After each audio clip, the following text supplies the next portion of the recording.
32 megapiksel, kamera depan terangkat. Vivo. 8 dokumen termasuk 4 akaun M-Bank milik bekas Perdana Menteri Datuk Seri Najib Tun Razak telah diambil dari M-Bank cawangan Jalan Raja Chulan bagi tujuan siasatan oleh Bank Negara Malaysia BNM. Pengurus BNM Azizul Adzani Abdul Ghaffar berkata dokumen terbabit diperoleh selepas penggeledahan dilakukan di premis itu pada 6 Julai 2015. Saksi kedua itu berkata demikian ketika pemeriksaan utama Timbalan Pendakwa Raya Datuk Suhaimi Ibrahim pada hari kedua perbicaraan kes Datuk Seri Najib berhubung dana SRC International Sdn Bhd berjumlah 42 juta ringgit. Menurut Azizul, dia menerima arahan daripada Pegawai Penyiasat BNM Ahmad Farhan Jamaluddin untuk melakukan kerja penggeledahan bersama 3 lagi pegawai untuk mendapatkan senarai akaun berhubung obligasi pelaburan pada 6 Julai 2015. Azizul yang dilantik sebagai pegawai penggeledah ketika itu memberitahu dia menemui pengurus cawangan M-Bank terbabit Aru Umar Devi dan memaklumkan senarai akaun yang diperlukan BNM bagi tujuan siasatan.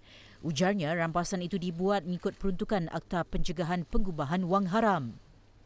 Disoal Datuk Suhaimi mengenai tujuan saksi itu mencatat dokumen yang diperoleh dalam senarai geledah, Azizul berkata ia adalah bagi merekodkan dokumen yang diambil BNM untuk tujuan siasatan. Ketika ditanya apa yang dilakukan pada dokumen terbabit, Azizul memaklumkan dia menyerahkan dokumen itu kepada Pegawai Penyiasat kes pada keesokan harinya.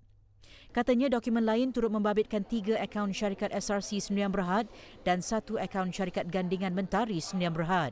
Azizul turut mengenal pasti dan mengesahkan dokumen terbabit yang ditunjukkan pihak pendakwaan kepadanya. Datuk Seri Najib berdepan 3 pertuduhan pecah amanah, 1 pertuduhan salah guna kedudukan dan 3 pertuduhan pengubahan wang haram membabitkan dana SRC International Sdn Bhd berjumlah 42 juta ringgit.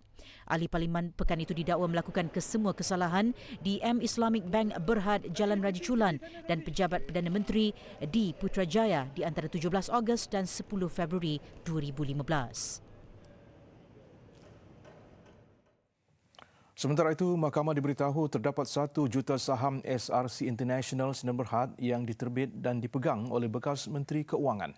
Penolong Pendaftar Suruhanjaya Syarikat Malaysia SSM Muhammad Akmaluddin Abdullah yang juga saksi pertama pendakwaan berkata pegangan 1 juta saham oleh Menteri Keuangan diperbadankan adalah setakat tarikh dokumen dicetak pada 22 Mei 2018. Ketika soal balas oleh Peguam Havinderjit Singh, Muhammad Akmaluddin berkata semua maklumat itu diperoleh berdasarkan dokumen yang difalkan ke SSM oleh syarikat berkenaan. Mahkamah turut dimaklumkan saham syarikat yang ditubuhkan pada 7 Januari 2011 itu tidak dimiliki oleh One Malaysia Development Berhad 1MDB. Sebaliknya, Muhammad Akmaluddin berkata pengarah dan pemegang saham asal SRC International adalah Nik Faisal Arif Kamil dan Vincent Beng Huat Kuah. Semua keputusan mengenai pelaburan juga jelasnya terletak pada budi bicara lembaga pengarah. Dalam pada itu, Akmaluddin turut memberitahu mahkamah beliau tidak mengetahui mengenai butiran pemfailan dokumen syarikat SRC International yang dikemukakan kepada SSM.